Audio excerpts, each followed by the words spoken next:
Obrigado, meu Deus, porque algo que está saindo do nosso íntimo ao teu coração. Obrigado por estar aqui, Senhor. É por isso que eu vivo só para te adorar. E eu posso te agradecer esta noite por estar aqui, Senhor. Eu posso te louvar, Pai, pela oportunidade que tenho de ter chegado a esse lugar como um adorador, como alguém, Senhor, que verdadeiramente tem um coração em Ti. Espírito Santo, sonda cada um de nós, vê se há em mim, em nós, algum caminho mau. Tira de nós, Senhor, tudo aquilo que não provém de Ti. Nós queremos nos achegar a Ti com um coração puro, com um coração sincero, com um coração limpo. Por isso, Pai, é o nosso louvor aqui esta noite, para te adorar. É para te adorar, é para te adorar, Senhor. É para te adorar, é para te adorar. Qual outro motivo que eu tenho senão para te adorar? Eu vivo para te adorar. Eu tenho motivos para te adorar. Obrigado pela oportunidade do Senhor chamar os verdadeiros adoradores, que o adorem em espírito e em verdade. E o Senhor está atrás desses adoradores. E eu sei que existem adoradores aqui esta noite. Vieram da sua casa, saíram do seu comodismo, do seu lugar de conforto, para dizer: eu vou àquele lugar para me ser igreja, com os meus irmãos. Porque quando eu estou em casa, eu sou templo do Espírito Santo na minha individualidade. Mas quando eu me uno com os meus irmãos, eu sou igreja do Senhor. E eu quero ser igreja aqui, Senhor, hoje. E eu quero que o Teu Espírito Santo, assim como entrou naquele lugar, Senhor, onde estavam todos reunidos, ali, Senhor, buscando a Tua presença, um vento impetuoso soprou sobre aquele lugar. Sopra sobre nós, Pai, esta noite também. Sopra sobre cada um de nós, Espírito Santo. Sopra aquilo que o homem perdeu lá no jardim do Éden, que foi a presença com o Senhor. Nós queremos que seja restituída na nossa vida. Eu não posso ser alma e somente corpo. Eu também quero que o Teu Espírito se manifeste em nós. E esse momento é muito propício, porque está chegando a Páscoa, o momento em que o Senhor morreu, mas o Senhor também ressuscitou. E foi o momento em que o Senhor entrou naquela sala onde os discípulos estavam reunidos. E o Senhor, ao adentrar aquela sala, o Senhor mostrou a sua mão e soprou sobre eles o Teu Espírito Santo. Pai, eu tenho certeza que hoje é noite, que o Senhor pode soprar. Sopra sobre nós, Espírito. Sopra sobre a minha vida, Espírito. Você pode declarar isso: sopra sobre mim, Espírito. Eu quero a Tua presença, eu não sou nada sem a Tua presença. É por isso que eu vivo somente para te adorar. É para te adorar que eu vivo, Senhor.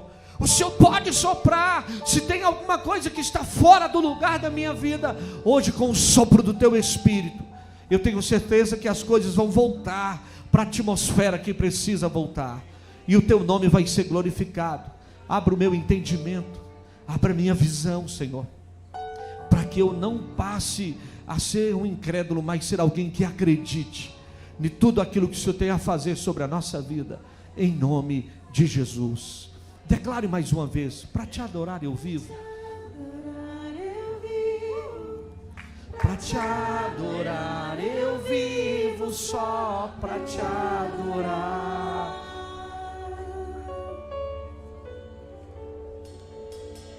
Para te adorar eu vivo, para te adorar eu vivo, só para te adorar.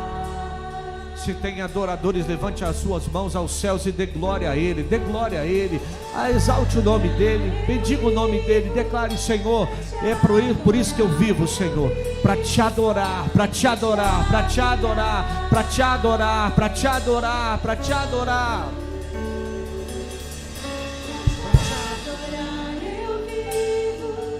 Para te adorar eu vivo, só para te adorar. Aplauda Ele, aplauda o Senhor, aplauda o Senhor. Obrigado, meu Deus. Glória a Deus. Quero louvar a Deus pela vida do nosso louvor. pelos tangedores. Tem tudo a ver com a mensagem de hoje. A mensagem de hoje vai falar sobre Jesus não procura adoração, mas adoradores. Então abra sua Bíblia comigo no livro de Lucas, capítulo de número 7. Lucas, capítulo de número 7, verso 36 ao 38. Lucas, capítulo de número 7. Lucas está no Novo Testamento, você vai achar no Novo Testamento Mateus, Marcos, depois logo em seguida Lucas. Lucas, capítulo de número 7. Se você não trouxe a Bíblia de papel, você pode ligar a sua Bíblia, que é o seu celular hoje, né? Se você não trouxe a Bíblia no celular, você pode ler conosco pelo telão. Diz assim o texto, do verso 36 ao 38. Olha o que diz: rogou-lhe um dos fariseus que comesse com ele, e entrando em casa de fariseu, assentou-se à mesa. Verso de número 37.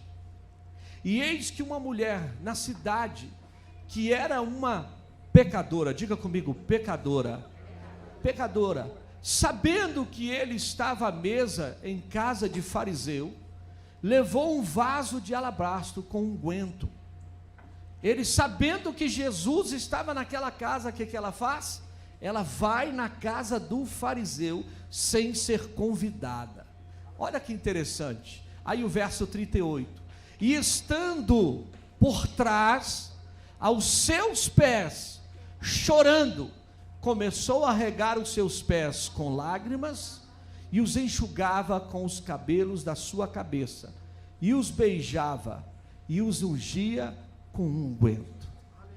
Pai, eis aqui a tua palavra. Ela é lâmpada, ela é luz, ela traz vida para nós. Esta palavra é mais penetrante do que qualquer espada de dois gumes. Ela penetra alma, juntas e medulas, e ela é apta para discernir os pensamentos e também para discernir o que está dentro do nosso coração. O Senhor sabe como cada um de nós aqui chegamos, Senhor. O Senhor sabe o que cada um de nós temos enfrentado e o que nós precisamos, Senhor, verdadeiramente a unidade contigo e com teu Espírito Santo. Por isso, Pai, eu te peço, ministra a nós, abre os nossos olhos espirituais, abre a nossa visão espiritual, para entendermos tudo aquilo que o Senhor tem para nós, em nome de Jesus. Tome o seu assento. Queridos, é muito importante você prestar atenção nesse início, para que você compreenda o resto da mensagem. Por quê, pastor? Porque a introdução sempre da mensagem vai te dar o ápice daquilo que Deus tem a falar e ministrar ao nosso coração. A mulher pecadora que ungiu e lavou os pés de Jesus aqui, a quem regou os pés de Jesus com lágrimas, vai nos revelar 4 verdades ocultas, que muitas vezes ao ler, nós não observamos lendo normalmente, que nós precisamos ficar sabendo.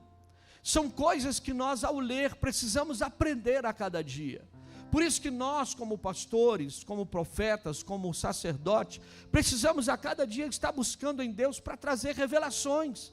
O sacerdote é aquele que traz Deus ao povo, né? O profeta é aquele que traz Deus ao povo, e o sacerdote é aquele que leva o povo a Deus.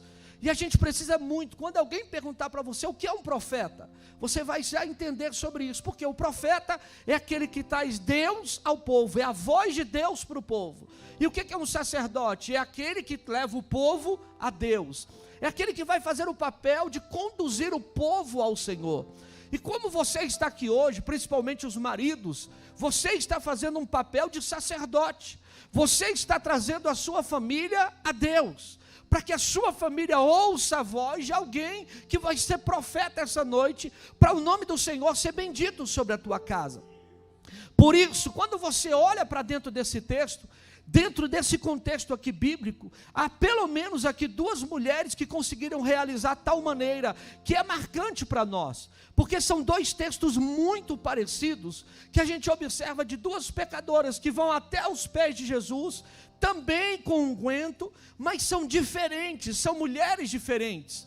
Nesse caso aqui, a primeira relatada em Mateus capítulo 26, se você quiser anotar para ler em casa, Mateus 26 do verso 13, Marcos 14 do verso 3 ao 9 e João 12 do verso 1 ao 8, você vai encontrar Maria de Betânia. Por que Jesus vai falar Maria de Betânia? Porque essa mulher era da cidade de Betânia, e ela era uma pecadora. Vale ressaltar que Maria de Betânia não é a mulher pecadora descrita aqui por Lucas. Por isso que é muito interessante a gente prestar atenção naquilo que estamos lendo. Não é a mesma mulher a qual eu estou lendo.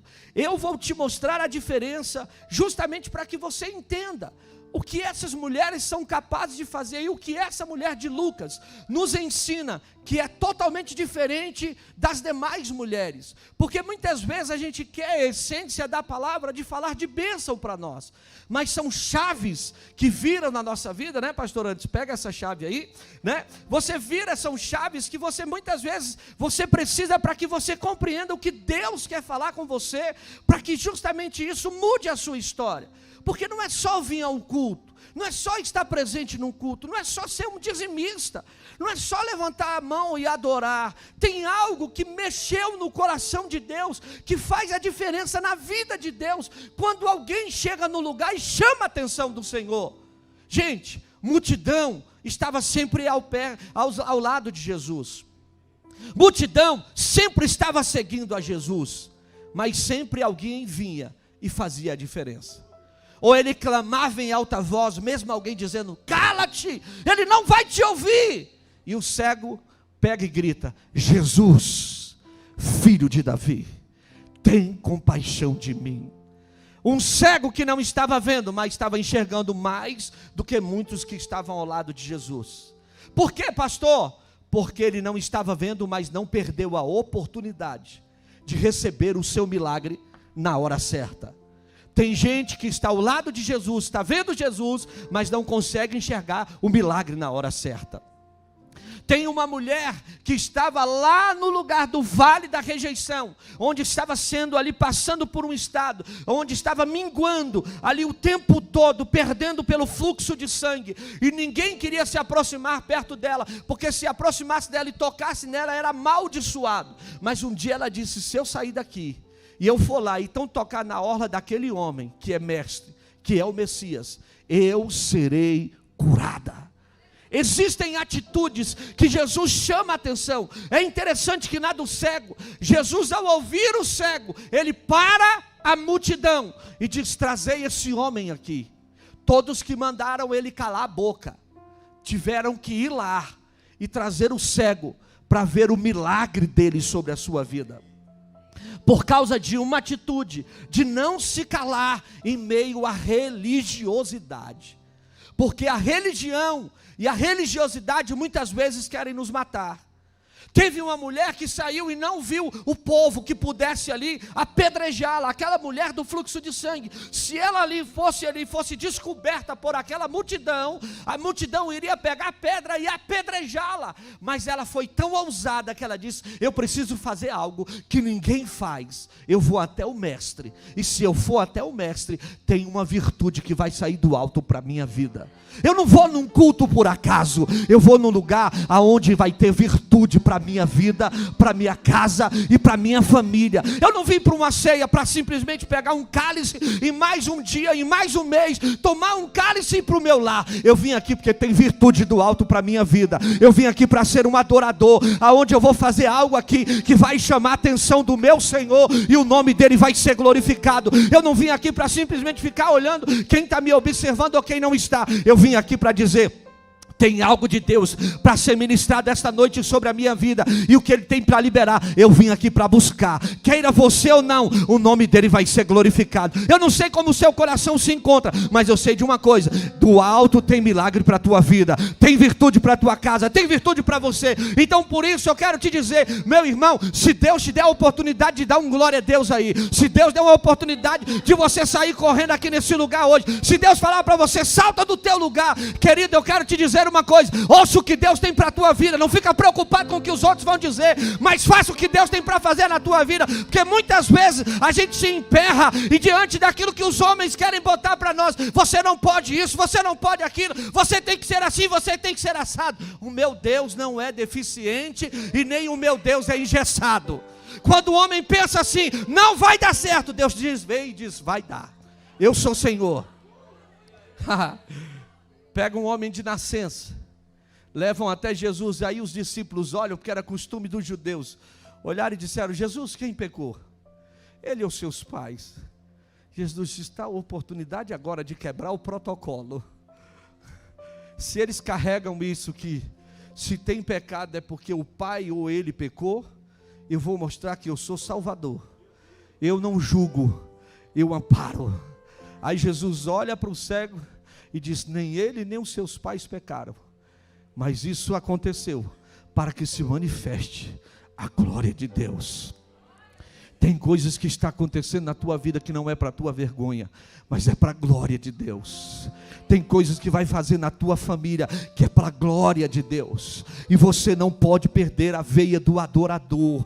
Ei, irmão, vou repetir de novo. Você precisa ter esta unção de adorador. A unção de adorador não é para qualquer um, porque quem tem medo vai olhar e não vai acreditar. Você está num culto como esse, tem um monte de gente dizendo assim: ih, esse aí está pensando que é quem? Lembra da pecadora? Ela chegou lá, quebrou o vaso de alabastro. Daqui a pouco nós vamos entrar. Joga. E Judas diz: será que ele não sabe quem era? Também ele não sabia quem era ele? Porque tem muita gente para apontar, mas poucos para entender a sua adoração. O que você precisa entender é que aonde Jesus está, Ele tem liberdade. E Ele quer que alguém chame a atenção dEle, para que o nome dEle seja glorificado. Talvez não vai ser andando glória, mas talvez vai ser dizendo: Senhor, eu estou aqui com meu coração quebrantado para que o teu nome seja glorificado. Lembra de Ana?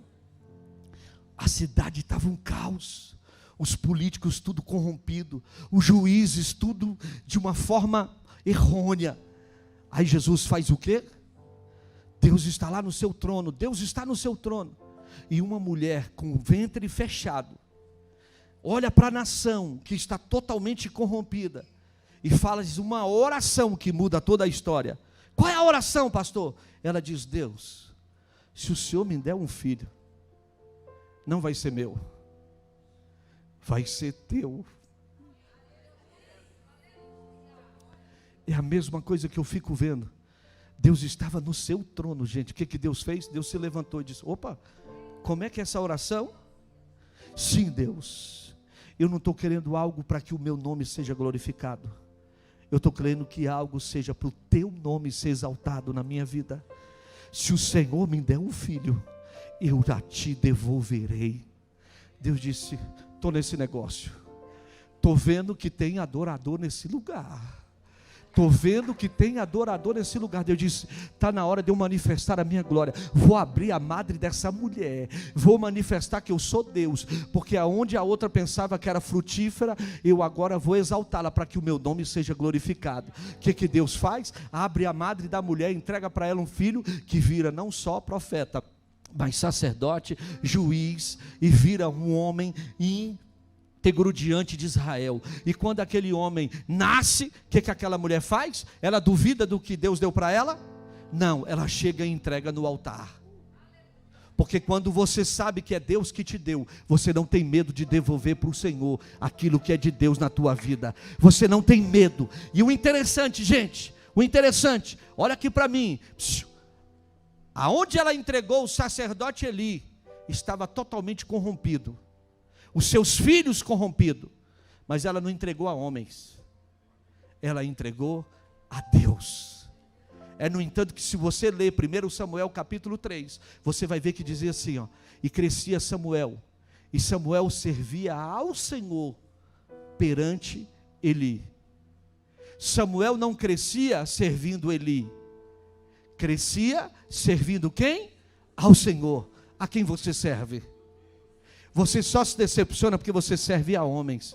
Mas se você servisse o homem perante Deus, você ia ver que Deus cuidaria de todos os detalhes da sua vida, porque quando você entende que Deus é na sua vida, não há quem possa impedir o que Deus irá fazer na tua história. Por isso eu quero já te libertar, irmão. Eu já declaro, os adoradores já chegaram nesse lugar, os adoradores, aqueles que vão chamar a atenção de Deus. Ei, você não pode ter medo. Se hoje Deus mandar você se lançar, se lance. Se Deus mandar você dar um grito, dê um grito. Se Deus mandar você exaltar o nome dele, exalte. O que você não pode é ficar preso diante daquilo que Deus tem para fazer na tua vida. Talvez há um grito aí que está na tua garganta e você está dizendo: como assim, pastor? Talvez você entrou aqui hoje dizendo: Senhor, será que vai ser mais um culto? Deus está dizendo: não, vai ser o culto da tua vida, porque eu sou o Senhor, e fora de mim não há Salvador. Hoje você vai me glorificar, amanhã é outro dia, porque o pão de amanhã vai ser diferente de hoje. Porque se você entender que você me adorando hoje, o meu nome vai ser bendito, imagina o que vai acontecer amanhã.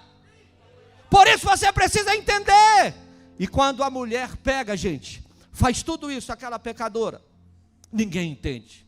Mas porventura fizemos um paralelo aqui entre as duas narrativas, para justamente nós notarmos. São cruciais para que eu e você possa discernir e perceber uma história, como é algo muito parecido, mas são diferentes. Primeiro, a mulher pecadora descrita por Lucas, a qual nós lemos. Essa mulher está onde, pastor? Na casa de Simão, o fariseu. Qual cidade? Provavelmente Naim. Convidado, não descritos, mas que Jesus foi convidado. E eu pergunto, a pecadora foi? Oi, a pecadora foi? Ela foi convidada, gente?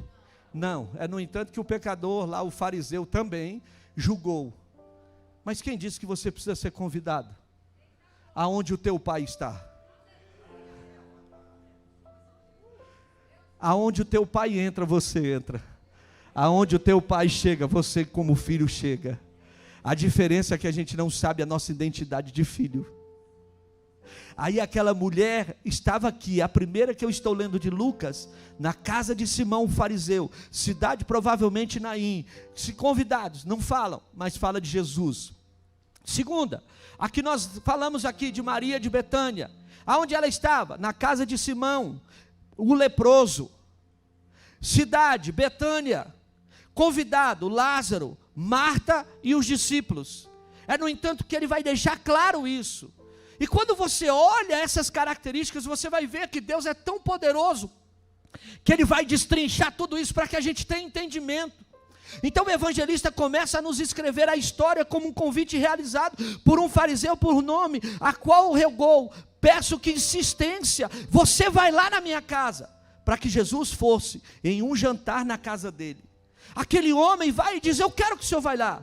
Visto que nos versículos anteriores, mais expressadamente no versículo 30, mas os fariseus e os doutores da lei rejeitaram o conselho de Deus. Eles primeiro rejeitam e depois querem Jesus na sua casa. Como é que alguém rejeita e depois quer dizer que Jesus entre no seu lar? Certamente os fariseus, por haverem rejeitado os ensinamentos de Jesus, começaram a razoar entre si sobre esse suposto Messias, de qual forma todos os quais compunham esse grupo religioso, e ficaram sabendo. Consigo conjecturaram que Simão não chamou Jesus para um jantar, porque queria saber o que ele tinha feito, ou chamou para um jantar por gratidão, mas para especular quem era ele. Agora, surpreendem algo. Ele chama para especular quem é Jesus.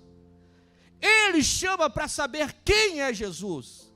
Agora, Jesus não perde viagem. Jesus não chega atrasado. Jesus não faz nada por acaso. Ele entra naquela casa, e toda casa que ele entra tem que ter milagre. Eu vou repetir para ver se você me entende, porque ele não vai entrar na tua casa, ele já está na tua casa.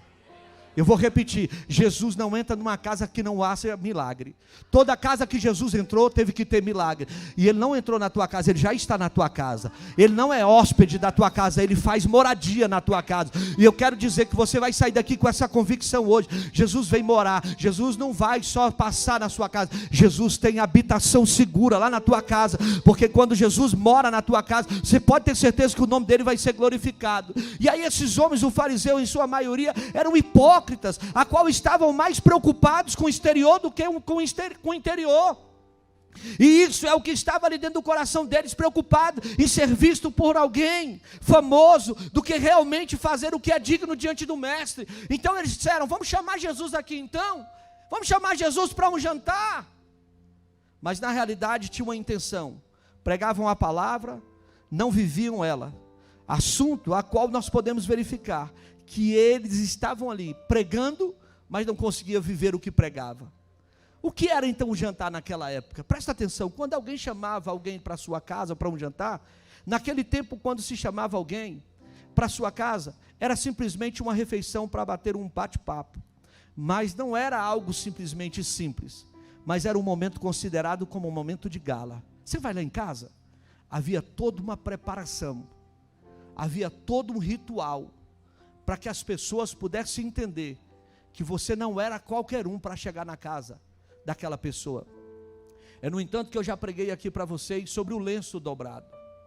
Por que que quando eles chegaram no sepulcro, em vez do lenço estar jogado, porque se Jesus ressuscitou, era para o lenço estar dobrado, ou simplesmente jogado. Jesus ressuscitou, o lenço ficou. Mas quando eles chegaram lá, eles observaram uma coisa: o lenço estava dobrado. Por que que o lenço estava dobrado? Porque quando alguém está à mesa e se serve e não terminou a refeição, ele não joga o lenço no prato. Ele simplesmente dobra o lenço e diz: eu ainda vou voltar para fazer algo novo. Então no sepulcro o que que ele disse? Eu deixei o lenço dobrado, porque eu ainda não terminei a minha obra. O que eu vou fazer vai ser para que o meu nome seja glorificado. E Simão não entendeu isso. Geralmente as mesas eram divãs, igual a nossa, porém mais baixa. Hoje as mesas são mais altas, você coloca uma cadeira, e assentavam ali em poltronas, onde estavam ali, e não podiam se inclinar, eram sentados sobre os seus próprios pés, onde ficava de fácil acesso a visão das pessoas que estavam por perto da casa, pois era um jantar aberto ao público. Eles faziam um jantar, tipo na varanda, e todos que passavam viam que você estava dando um jantar a um grande convidado e um grande amigo seu. Agora, também um convidado se chegava, e era realizado alguns atos litúrgicos, que como sinônimo de uma boa hospitalidade, aquela pessoa precisava oferecer ao seu convidado. E aí é onde entra a minha mensagem, para que você entenda como que é importante você compreender a palavra de Deus. Primeiro ato, que alguém que convidava você para um jantar, ele tinha que fazer. Primeira coisa que fazia era o grande mandamento, de quê? Lavar os pés do convidado. Chamava alguém para sua casa, você tinha que chamar um servo, e um servo pegar uma bacia, e ir lá, e lavar os pés do seu convidado. Você estava honrando o seu convidado, ao lavar os pés dele. A região da Palestina, naquela época, era composta por muita areia e terra, e sendo assim, quando um viajante passava por aquela região, os seus pés facilmente ficavam sujos. Então, o ato de simbolizar a lavada dos pés, era um ato de carinho e de compromisso, que você tinha com o seu convidado. Aquele homem, ao ser chamado na casa, precisava que os pés dele pudessem ser, diga comigo, lavado. Segunda coisa que o ritual precisava acontecer, é que aquele convidado precisava estar ali e receber um ósculo santo. Chegou na casa, lavou os pés, quem era o dono da casa vinha e lhe dava o quê? Um beijo. Um beijo na testa, que simbolizava boas-vindas. Sendo homem, seja bem-vindo. Você está numa casa onde você é bem-vindo. Ok? E para finalizar, pegava aquela pessoa que estava chegando na sua casa e fazia o quê? Você chegou, seja bem-vindo, eu vou lavar os seus pés. Servo, por favor, lava os pés do meu convidado. Seja aqui bem-vindo. Dava um beijo na testa, e depois que fazia isso, ia lá e ungia a cabeça do convidado, e dizia: se sente à mesa. Só depois desses 3 rituais, é que a pessoa se sentava à mesa. Agora veja bem, Jesus aceitou o convite, mas em nenhum momento a Bíblia nos diz que Simão foi hospitaleiro com ele. Aceitar o convite, talvez Jesus possa aceitar, mas não quer dizer que Jesus vai estar presente naquela casa. Tem muita gente que diz que é amigo de Jesus, mas não serve a Ele como deveria servir.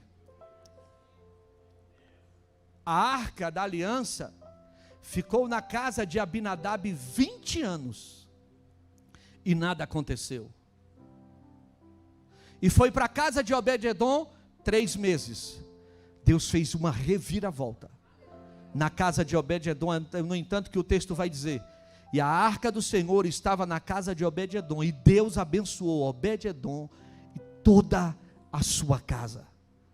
Tudo depende do que você faz com a presença de Deus que você carrega. Tudo depende da forma que você faz com aquilo que você diz que é o Senhor da tua vida. Tem muita gente que tem o Senhor como um amuleto. Tem muita gente que tem um Senhor como alguém que só tem Ele quando precisa, mas não honra Ele quando realmente Ele deve ser honrado. Convidar Jesus para estar contigo, estar na tua casa, não quer dizer que você fez tudo certo, se você não sabe os passos certos de Jesus. Pastor, me mostra isso biblicamente. Vou te mostrar. Lembra de Davi? Davi aceita ali ser ungido. Ele é ungido pela 3ª vez quando ele chega em Jerusalém, e ele entende que a presença de Deus precisava estar em Jerusalém, porque Saul reinou 43 anos da vida dele, e somente 7 dias ele teve a presença de Deus. Não adianta você pensar: eu estou no trono e Deus está comigo porque eu estou reinando. Nem sempre porque você está no trono, Deus está contigo. O que você precisa entender é que Deus está comigo quando Deus está na frente, e o propósito é dEle, e a honra é dEle, para a glória dEle. Eu preciso entender isso, porque se eu tiro Deus da frente, você pode ficar com o trono, mas fica sem a unção. E o que Davi faz? Davi, vendo toda aquela decadência de Saul, Davi olha para aquilo e diz: não tem reinado sem a presença de Deus. Aquilo que um dia saiu de Jerusalém, eu preciso trazer de volta. Que era o quê? A presença de Deus, a arca do Senhor. Querido, não tem conquista se a presença de Deus não for conosco. Não tem vitória se a presença de Deus não for conosco. Não tem conquista, não tem milagre, não tem nada que possa suprir se a presença de Deus não for conosco. Aí você possa dizer: pastor, mas o senhor estava falando e explicando, como assim que as coisas a gente pode fazer errado? Quando Davi pensa e quer agilizar o negócio, Davi vai e vai buscar a arca num carro de boi, a mesma coisa que os filisteus fizeram. E quando ele vem de lá, teve que matar Uzá, porque quando você toca na presença de Deus sem autorização, alguns vão ter que morrer. E aí o que acontece? O carro de boi tropeça, e Deus ensina a Davi: não é do seu jeito, tem um ritual, tem uma forma. Eu não estou preocupado se você é ungido, eu estou preocupado se você é obediente. Eu estou preocupado se você está entendendo que você é filho de Deus. Filho obedece, filho não faz o que quer. Você está num governo, você não está num lugar onde você dita as regras. Você precisa entender que você é obediente, e você precisa pedir ao Pai da forma que você vai andar e você vai conduzir. Aí o que acontece? Aquele homem fez um convite lindo, chamou Jesus para ir à casa dele e jantar. Jesus foi ou não foi? Foi ou não foi? Mas ele fez os rituais? Não. Agora sustenta, ele não fez, mas a pecadora fez. Ela não estava lá no bilhete do convite, ela não estava lá na ordem de chamada do nome dela lá, dizer: venha jantar na minha casa. mas ela observou a brecha do que o fariseu não fez. Ela disse: eu vou fazer. Eu sou pecadora, mas eu já sei o que eu preciso fazer para atrair a atenção do meu mestre.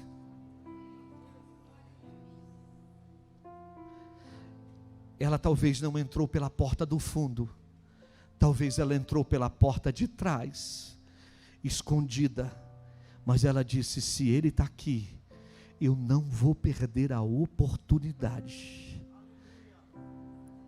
de chamar a atenção daquele que é Senhor da minha vida, daquele que um dia me resgatou. A mulher pecadora ungiu os pés de Jesus, verdadeiramente fazendo uma adoração. Agora, irmãos, escute bem, ela não foi lá para ser salva, ela já estava salva, porque se você acompanhar comigo, você vai dizer assim, ó: quando isto viu o fariseu que tinha convidado ali, no verso de número 30, quando viu o fariseu que tinha convidado e falava consigo dizendo: se este fosse profeta, bem saberia a qual é a mulher que lhe tocou, que é uma pecadora. E então respondendo Jesus disse-lhe: Simão, uma coisa tenho a te dizer. E lhe disse: diz, mestre. Um certo credor tinha 2 devedores, e um devia-lhe 500 denários, e ele começa um discurso com ele, para mostrar para ele que não é o quanto você faz, é o quanto você se humilha, para que você entenda que Deus te perdoa sobre a medida que o teu coração se humilha perante Ele, os teus pecados te são perdoados. Aquela mulher foi na casa chorando, colocando ali para lavar os pés de Jesus, enxugando os pés dele e o beijando, porque o que o homem não fez, ela fez, porque Deus não está atrás de adoração, Deus está atrás de adoradores. Deus não está atrás de adoração, Deus está atrás de adoradores. Deus não está atrás de adoração, Deus está atrás de adoradores. E quando você é um adorador, você vai incomodar um religioso. Quando você é um adorador, as pessoas não vão entender quem é você. Quando você chega e faz algo diferente, vai dizer: chegou o puxa-saco, chegou a puxa-saca. Não, é porque ninguém quer fazer o que é para ser obediente. Mas quando você faz, o nome do Senhor é glorificado, porque Deus está atrás de pessoas obedientes, que se humilham perante Ele e entende o propósito. Por isso nós precisamos aprender que você, mesmo sendo pecador, Ele não está olhando para o seu pecado, Ele está entendendo que eu e você podemos ser perdoados e o nome dEle ser bendito sobre a nossa vida. O que é importante, pastor? Eu chegar aqui e entender: sou pecador, mas Ele me perdoa de tudo aquilo que eu fiz, quando eu entrego o meu coração a Ele, e sou obediente, quero agradá-lo diante da dimensão de tudo aquilo que Ele tem para fazer comigo. Ele não está aqui para dizer qual é o que tem o pecado maior, mas Ele está aqui para dizer: ei, eu quero saber se tem adoradores. No entanto, que aquela mulher, quando chega em João capítulo 4, ela diz: aonde nós devemos adorar? Ao reino do norte ou ao reino do sul? Pastor Moisés pregou isso aqui quarta-feira. Qual é o reino que nós devemos adorar? Ele disse: eu não vim para falar do reino que é dividido, eu vim para falar do reino dos céus. Os verdadeiros adoradores adorarão ao Pai em espírito e em verdade. Em espírito e em verdade. Com a pecadora que ungiu os pés de Jesus, regava-lhe os seus pés com as lágrimas. As lágrimas daquela mulher já não era de tristeza pelo repúdio, mas sim de alegria, pois estava aos pés de alguém que por mais que uma vez era conhecido e considerado o convidado principal, que ele não o rejeitou. O dono da casa o rejeitou, mas o convidado da festa disse: vinde bendita do meu Pai. Jesus não te rejeita, nem te aponta, mas te aceita e muda a tua vida. A videira verdadeira, que é Jesus, nunca menosprezou um servo, ainda que fosse pequeno diante da sociedade. enxugava com os cabelos. Saltar os cabelos para uma mulher judia em público, até mesmo entre os incrédulos, era como se estivesse fazendo algo obsceno. Mas ela não teve medo, sabe por quê? Porque ela viu a oportunidade de fazer o que o outro não fez. Muitas vezes nós estamos presos à nossa religiosidade, nós não entendemos que nós temos tantas oportunidades de adorar aquele que é Senhor da nossa vida. Entramos num culto como esse, tem hora que nos dá vontade de gritar, de dizer: Pai, muito obrigado, eu sou livre. Pai, se eu for parar para pensar, quantas coisas eu tenho para te agradecer. Senhor, o Senhor fez um banquete hoje, e o que eu tenho para dizer a Ti? Muito obrigado, porque o Senhor é bom. Mas a gente fica preso, porque o terceiro ponto que essa mulher faz, ela beija os pés. Já vindo que o ósculo santo simbolizava boas-vindas, aquela mulher já tinha aceitado Jesus como Messias, e ela ainda estava fazendo isso querendo dizer: Mestre, Tu és e quem sempre será bem-vindo dentro da minha casa. Não é a casa física, mas é o seu coração. Um grande exemplo, como dizer que Jesus é bem-vindo em sua vida, por intermédio da palavra, pois quando lemos a Bíblia, estamos lendo a liberdade para o Espírito Santo agir em nós. Então quando você lê a Bíblia, você está dizendo: Espírito Santo, habita em mim, mora em mim, vive em mim. Em suma, queridos, ungir o unguento de adoração daquela mulher nos pés de Jesus, era simplesmente o ato dos seus pés, que estava oferecendo o melhor que ela tinha para Jesus. O que antes era usado por ela como um instrumento de sedução para o pecado, agora é usado como um simbolismo de melhor coisa, para oferecer a Deus, como Todo-Poderoso, a mesa do Rei, para dizer: Tu tens poder de restauração na minha vida.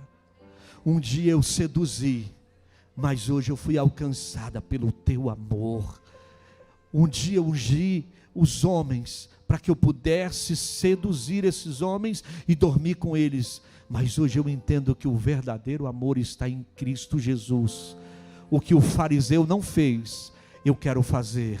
Eu quero estar aos Teus pés, lavando os Teus pés com as minhas lágrimas.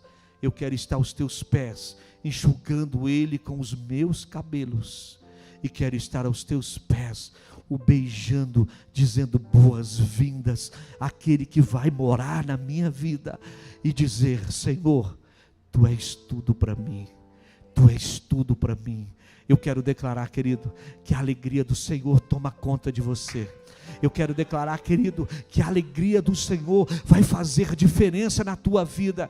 Não é pelo que os outros dizem, mas é pela sua atitude de entender o que Deus tem para você. A restauração chegou na vida daquela mulher, e a restauração está chegando na tua vida hoje. Eu quero declarar: se você entende que você é pecador, mas está aos pés de Jesus, é o melhor lugar para a gente se encontrar, porque nos pés dele, ainda que alguém nos condene, Ele não nos condena, Ele nos perdoa, Ele entende a nossa adoração, e o nome dele é glorificado. Por isso você pode chamar a atenção dele. Se você parar para olhar, querido, olha da onde ele te tirou, olha de onde ele te resgatou, olha o que ele fez na tua vida. Você tem motivo? Você acha que aquela mulher iria colocar a vida dela em risco, entrando dentro da casa de um fariseu, se não tivesse motivos?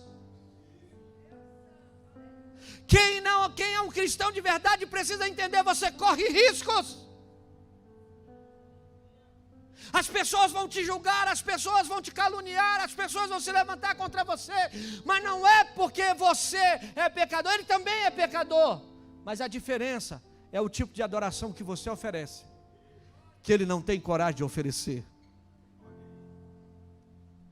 Porque quando você tem capacidade de oferecer uma adoração diferente, você vai ser julgado, porque não tem a mesma capacidade. Jesus entrou na casa, Jesus sentou à mesa, mas recebeu o que precisava? Não recebeu do fariseu, mas precisou uma pecadora entrar e dizer: o que esse homem não te ofereceu, eu quero te oferecer. para encerrar,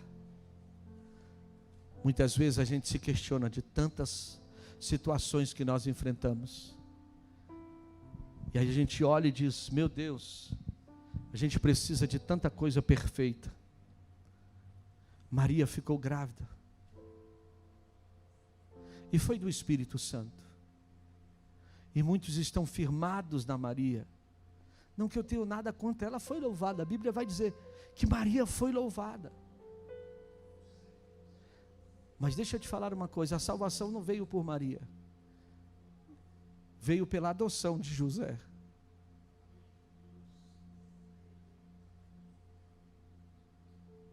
Ela recebe o Espírito, mas é pela paternidade de José que nós somos considerados filhos de Deus.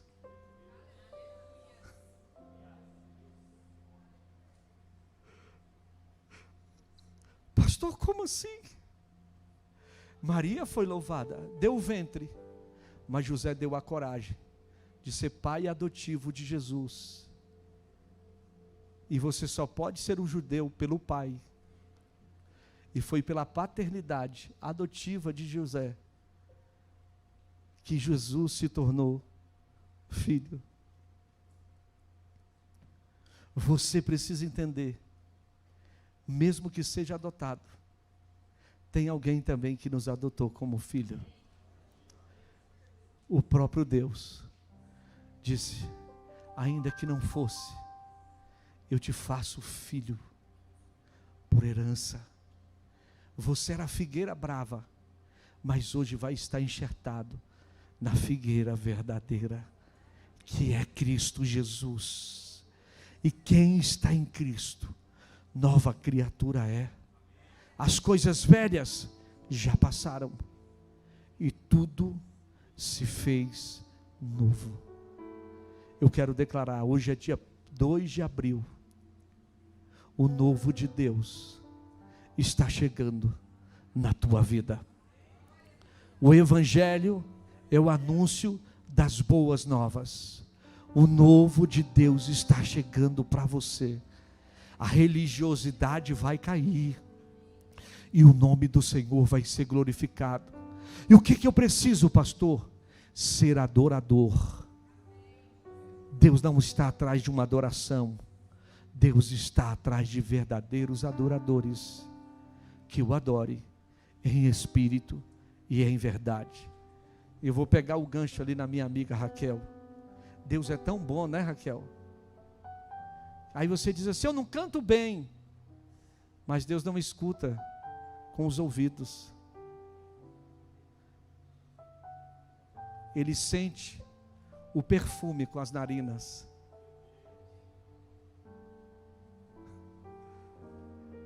Talvez você possa dizer: a minha voz não é a melhor, eu não sou o melhor.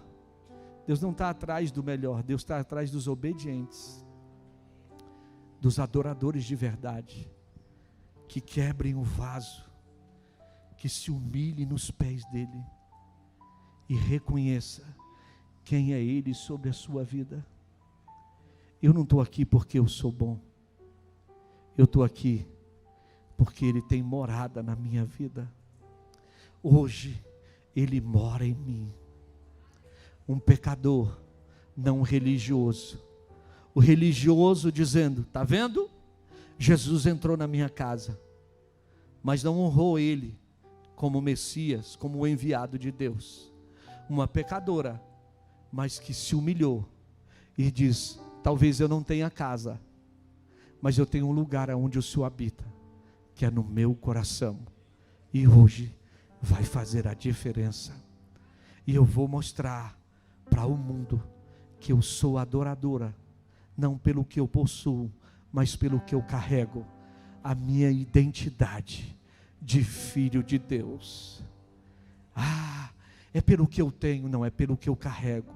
Eu tenho uma identidade. Eu sou filho de Deus. Eu sou filho de Deus. Ele me adotou. Eu sou filho de Deus. E quando eu compreendo isso, ninguém pode impedir aquilo que Deus tem na minha vida. Ninguém me inquiete, porque eu trago em mim as marcas de Cristo Jesus. Fique de pé.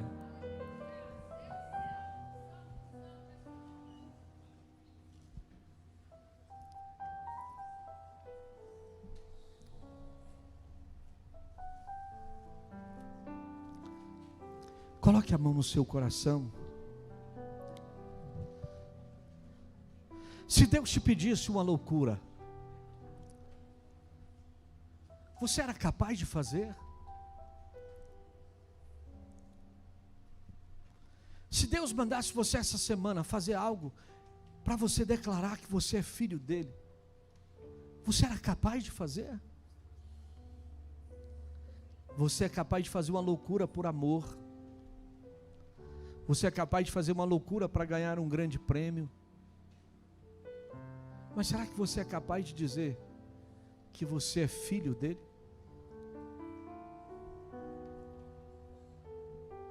Hoje eu estava falando lá na sala das boas-vindas. O pastor estava viajando, pregou 7 dias fora do país. Todos os dias pregando, aquele dia cansativo. Quem prega sabe o que eu estou falando. E quando ele entrou no avião de volta, ele falou: meu Deus, 7 horas de voo, vou descansar, momento propício, vou dormir daqui até lá. Uau! Entrou no avião, chamou a aeromoça: moça, já me vê um cobertor? Aí o avião foi enchendo, só do lado dele não ficou ninguém, as 3 cadeiras vazias. Ele falou: perfeito, vou me esticar aqui e vou dormir. Pegou o cobertor, virou de lado. Quando ele virou de lado, Deus disse: levanta. Ele, Deus disse: você precisa dar um glória a Deus aqui dentro desse avião. Ele disse: Deus, não é tua voz. Deus disse: você precisa dar um glória a Deus bem alto. Deus só não está entendendo. É um voo internacional. Eu estou indo para casa cansado. O senhor está brincando comigo? Ele disse que pegou o cobertor, virou de lado. Deus disse: você vai insistir até quando? Você não vai dormir enquanto você não fizer o que eu estou te ordenando. Ele disse que tirou o cobertor, começou a cantar ali para criar coragem, que o avião cheio. Aí de repente ele parou e disse: glória a Deus! E você sabe como é que é, né? Todo mundo deu aquela olhada. É doido? É maluco? Está ficando lelé da cuca? Da onde veio esse doido? Ele disse: Deus, já fiz o que o Senhor me mandou, agora deixa eu dormir. Pegou a coberta, virou de lado. Quando ele virou, sentou um senhor do lado dele. Disse: moço, foi o senhor que acabou de dar um glória a Deus aqui?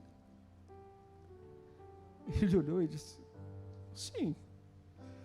Já pensou lá dentro dele: vai brigar comigo, vai chamar minha atenção. Ele disse: foi o senhor? Ele disse: sim. Moço, o senhor não tem noção o que eu tenho passado. E eu entrei nesse avião, estou voltando para o Brasil, e eu falei com Deus que se Deus existisse, Ele falasse comigo aqui dentro desse avião,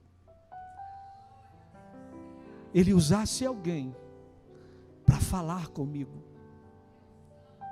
E eu abri a janela do avião, olhei para as nuvens e disse: Deus, se o Senhor não falar comigo, quando eu chegar no Brasil, eu vou dar cabo à minha vida.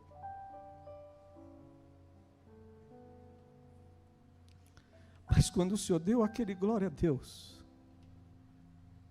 eu entendi que era Deus falando comigo: filho, eu estou nesse lugar e eu te amo.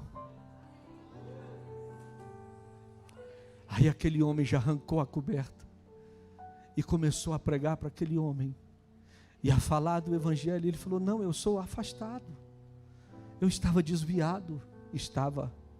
O homem dobrou os joelhos dentro do avião, se reconciliou com o Senhor.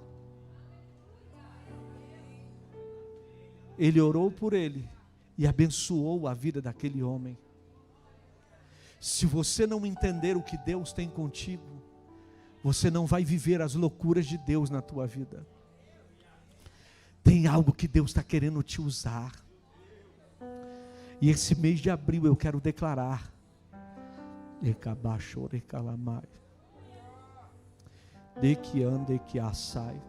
ninguém vai poder impedir o que Deus tem para fazer sobre a tua história.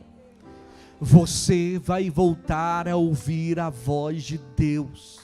Você vai ser sensível ao que Deus tem na tua vida.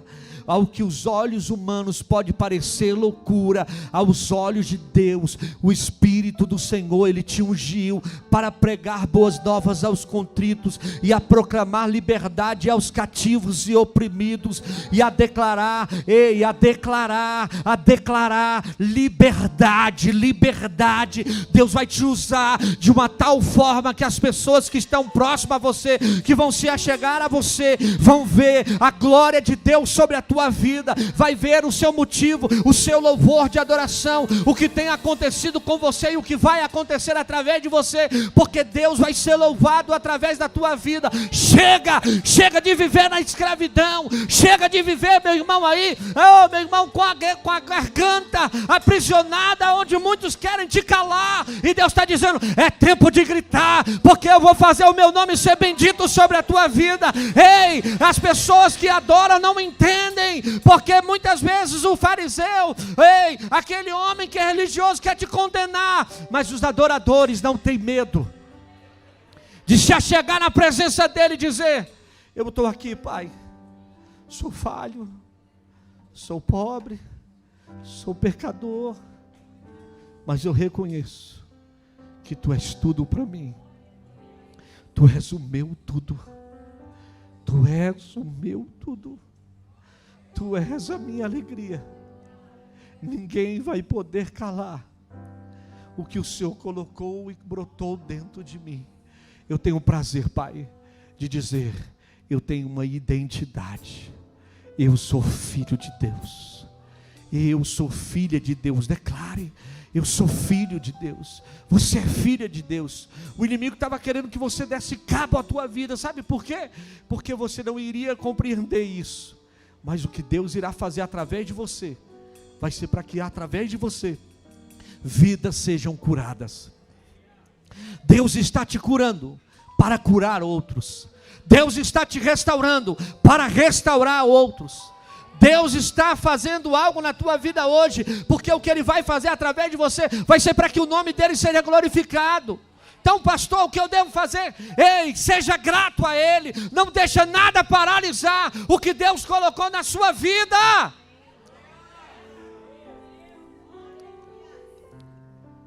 Levante as suas mãos. Adore. Adore. Adore. Adore. Espírito, em verdade te adoramos,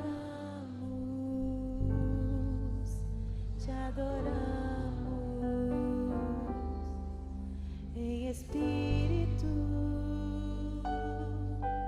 em verdade te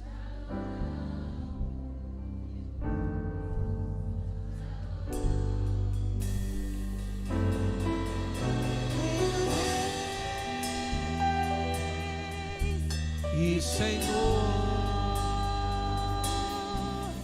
te entregamos nosso viver,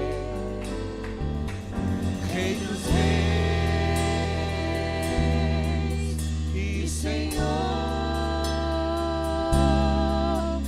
te entregamos nosso viver.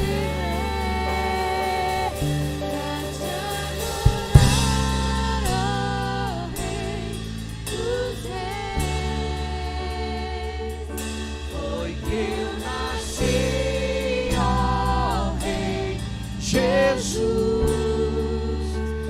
prazer é te louvar, meu prazer é estar nos atos do Senhor, meu prazer é viver na casa de Deus, onde flui o amor,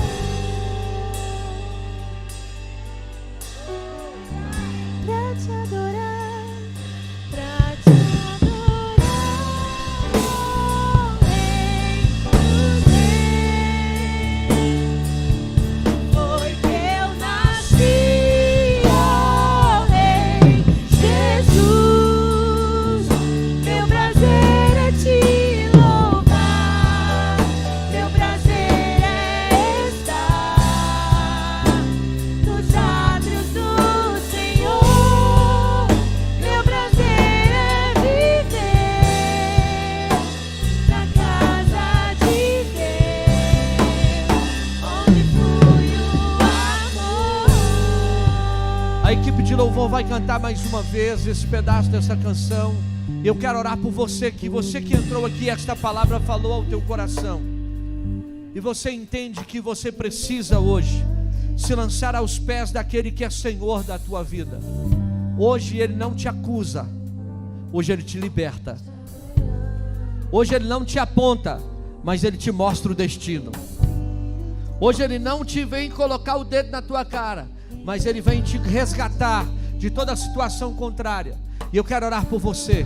Sai do seu lugar, aonde você estiver, e vem aqui à frente, eu quero orar por você. Isso, os pastores aqui, os diáconos comigo, em nome de Jesus. Rei dos Reis, E Senhor, te entregamos nosso viver, Rei dos Reis, e Senhor,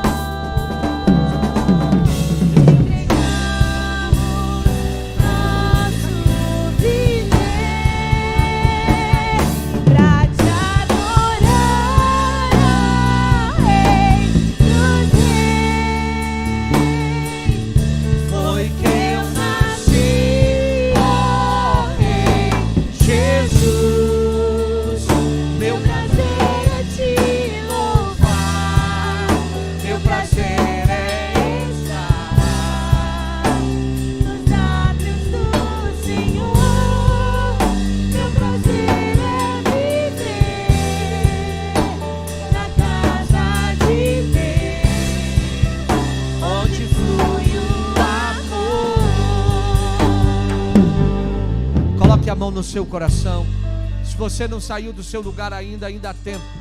E eu tenho certeza que o Espírito de Deus está falando contigo.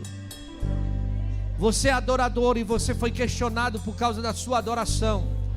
E eu sei que o Espírito de Deus que te conhece, sabe o que você tem passado. Ele hoje recebe a sua adoração e o nome dele vai ser glorificado. Nós vamos orar agora. A diaconisa Gleice vai fazer esta oração conosco. Declare agora, declare que você é livre em Cristo. Senhor, nós clamamos, Senhor, pelo sangue, Senhor. Meu Deus Todo-Poderoso, pelo teu sangue que foi vertido ali na cruz. Meu Deus, vai tirando, Senhor Jesus, todos os impedimentos, Senhor. Meu Deus, que toda tristeza, Senhor, seja lançada por terra. Que toda acusação de Satanás, que toda acusação, toda culpa, Senhor Jesus, que ainda estiver na vida dos teus filhos, meu Deus e meu Pai, tira todo espírito de culpa, de acusação, porque, Senhor, quando nós aceitamos a Ti, os nossos pecados, Senhor, são jogados no mar do esquecimento. Oh Deus Todo-Poderoso, toma, Senhor, os teus filhos nessa noite, que não haja, Senhor, nenhuma acusação. Meu Deus e meu Pai, vai liberando, Senhor, as mentes, os corpos e o espírito, Senhor, dos teus filhos. Meu Deus, não deixa, Senhor, que nenhuma acusação, nenhum mal, Senhor Jesus, possa, Senhor, atingir a vida dos teus filhos. Meu Deus e meu Pai, Meu Deus, o Senhor tem palavras de vitória, o Senhor tem palavras de bênção, Senhor, para as nossas vidas. Restaura, Senhor, a nossa alma. Senhor, restaura, Senhor, os nossos sentimentos, Senhor. Vai passando do teu sangue, Senhor, nesta hora, Senhor, para que nós possamos, Senhor, estar em comunhão contigo. Pai, eu te agradeço em nome de Jesus. Eu quero perguntar esta noite: alguém aqui esta noite que quer entregar a sua vida para Jesus? Alguém aqui que estava afastado, distante dos caminhos do Senhor e quer voltar?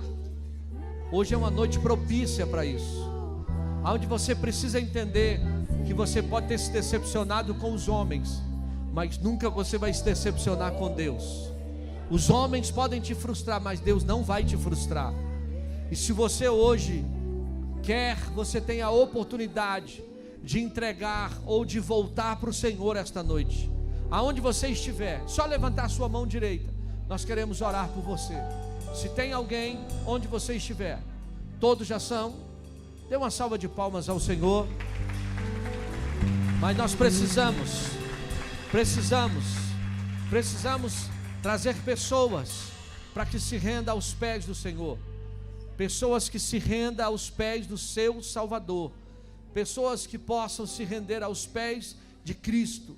Porque isso também nós somos anunciadores de boas novas.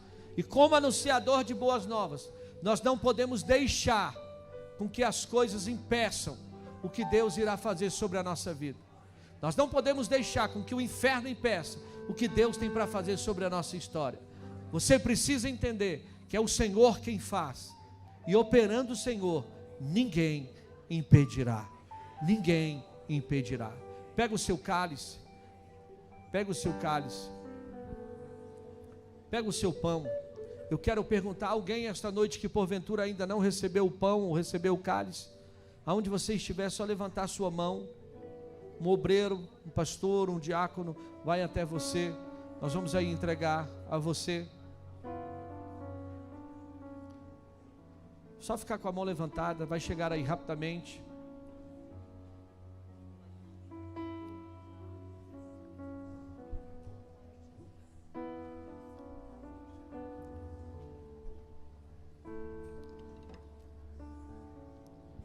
Aqui em cima todos têm.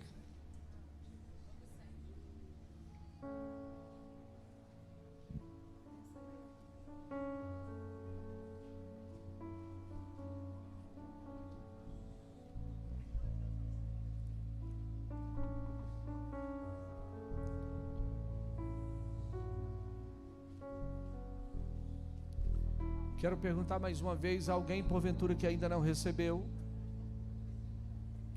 Todos receberam? Ali atrás, a irmã ainda não recebeu.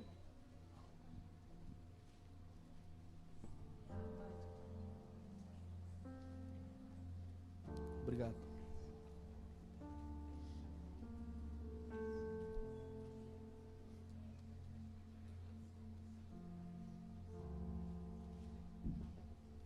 Vamos consagrar os elementos da ceia. Nós estamos de posse do pão, que representa o corpo de Cristo, que foi entregue naquela cruz do Calvário. E também estamos de posse desse suco de uva, que representa o sangue de Jesus, que foi derramado em favor e remissão dos nossos pecados. Pai, aqui estão esses elementos, feitos por mãos humanas, mas agora nós consagramos a Ti em memorial, para que o Senhor possa consagrá-los, para que ao comermos desse pão e bebermos desse cálice, possamos lembrar da Tua morte, mas também da Tua ressurreição. Porque, Senhor, esse é um momento ímpar para a nossa vida, onde nós, como servos de Deus, como alguém que entende que nasceu da morte para a vida, nós temos uma aliança com Cristo, que o muro de inimizade que havia entre nós e o Senhor já caiu por terra. Hoje, Senhor, está sendo declarado através do sacrifício do pão e do suco de uva, uma aliança com Cristo. O corpo que é colocado o vinho, o sangue, e esse corpo que estava morto vai reviver em Cristo. Traz vida para a nossa vida, Senhor. Traz vida para nós. Se alguém que estava morto aqui, Senhor, assim como o Senhor soprou o Espírito Santo, essa pessoa, ao tomar do cálice daqui a pouco, sinta vida sobre a vida dele. Em nome de Jesus nós declaramos cura, declaramos milagres, e que o teu nome seja glorificado, em nome de Jesus. Abra o seu pão, abra aí o seu cálice daqui a pouco, melhor só pegar o pão, perdão. Você tira a tampinha e pega o pão. A Bíblia vai dizer assim, que na noite em que ele foi traído, ele pegou o pão, partiu, entregou aos seus discípulos e disse: este é o meu corpo que é entregue por vós.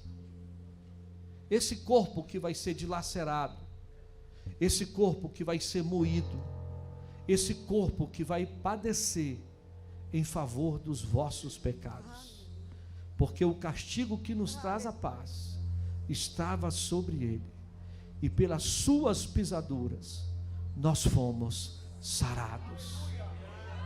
É esse corpo que foi moído. Comamos do pão.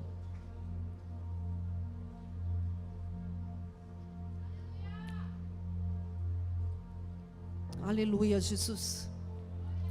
Oh, Pai. Jesus, nós te agradecemos nesta noite. Sim, Nós te agradecemos pelo teu sacrifício de amor por nós.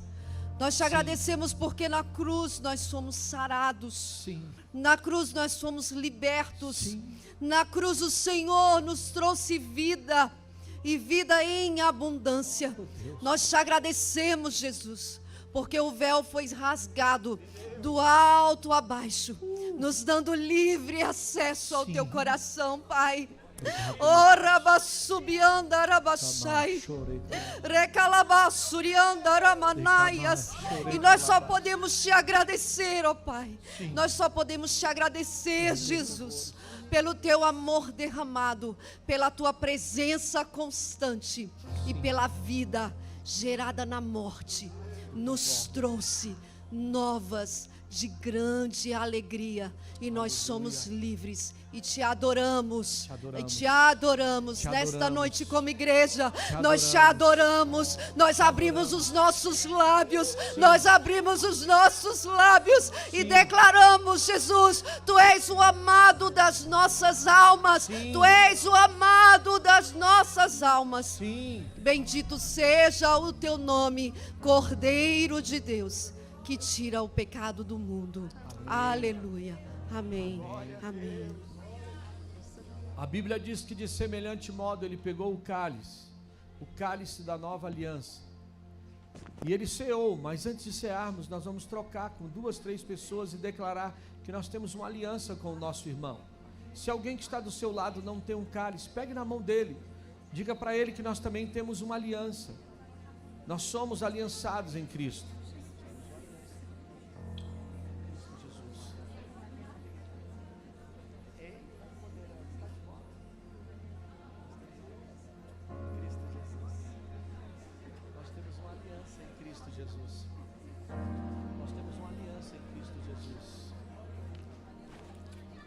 Nós temos uma aliança em Cristo Jesus. Nós temos uma aliança. Igreja do Senhor, nós temos uma aliança. Nós temos uma aliança em Cristo Jesus. E essa aliança não é no sangue de bode, nem de vaca, mas é no sangue do Cordeiro.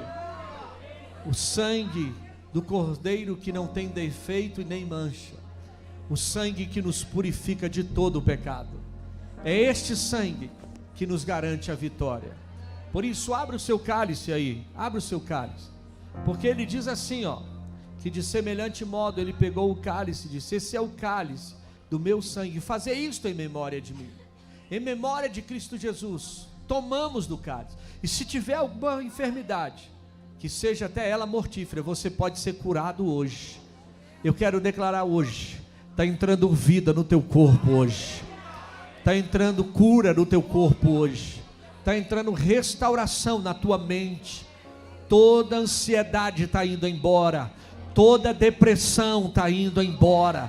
Eu declaro libertação na tua mente, Eu declaro libertação no teu corpo, está indo embora hoje. Tudo o que o Senhor possa declarar está acontecendo sobre a tua vida hoje. Então tomamos do cálice, o cálice que é o sangue de Cristo.